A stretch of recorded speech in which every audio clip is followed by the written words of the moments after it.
Semester series பார்க்கலாமா?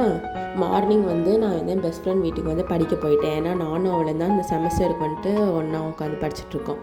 அப்புறம் நாங்கள் காலைல படிச்சுட்டு என் பெஸ்ட் ஃப்ரெண்டோட தங்கச்சிக்கு வந்து பர்த்டே, அதனால் வந்து நைட்டு வந்து பர்த்டே பார்ட்டி பண்ணலாம், அவள் ஃப்ரெண்ட்ஸ்லாம் வந்து அவள் கூப்பிட்ருந்தா. அதனால வந்துட்டு நாங்கள் வந்து ஒரு 2 மணிக்கு மேலே வந்து சமைக்க ஆரம்பிச்சிட்டாங்க. நாங்கள் கொஞ்சம் ஹெல்ப் பண்ணிட்டுருந்தோம். நல்ல பிரியாணி, சிக்கன் 65, சிக்கன் கிரேவி, எனக்குலாம் அவ்வளோ வெயிட் பண்ணிட்டுருந்தேன் நல்லா சாப்பிட்றதுக்கு. அப்புறம் வந்து பிரியாணி முடிச்சோடனே நடுவில் கொஞ்சம் எடுத்து தந்தாங்க. நல்லா உட்காந்து சாப்பிட்டுட்டு அப்படியே சும்மா உட்காந்துட்டு நாங்கள் கொஞ்சம் நேரம் டிவி பார்த்துட்டு இருந்தோம்.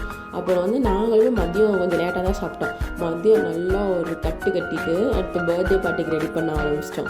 அப்புறம் அவளும் காலேஜ் முடிச்சுட்டு வந்தோடனே நாங்கள் அப்படியே கேக் கட் பண்ணிவிட்டு அவள் ஃப்ரெண்ட்ஸ்லாம் வந்திருந்தாங்க. எல்லோரும் கொஞ்சம் நேரம் உட்காந்து நல்லா ஜாலி பண்ணிட்டு நல்லா கேக் சாப்பிட்டுட்டு நல்லா ஸ்நாக்ஸ் சாப்பிட்டுட்டு அப்படியே சரி ஒரு ரவுண்ட் போகலாம் அப்படின்னு சொல்லிட்டு நானும் என் பெஸ்ட் ஃப்ரெண்டு வந்துட்டு ஸ்கூட்டியில் வந்து நல்லா சுற்ற போயிட்டோம். நல்லா நைட்டு வந்து கொஞ்சம் நேரம் நல்லா அந்த மெயின் ரோட்டில் வந்து சுற்றிட்டு எங்கள் ஸ்கூல் வந்து க்ராஸ் பண்ணி போயிடும். அதெல்லாம் பார்த்துட்டு ஸ்கூல் மெமரிஸ்லாம் 2 பேரும் அப்படியே கதை பேசிவிட்டு அப்படியே நானும் வீட்டுக்கு கிளம்பிட்டேன். அடுத்த வீடியோவில் பார்க்குற வரைக்கும் பை கைஸ்.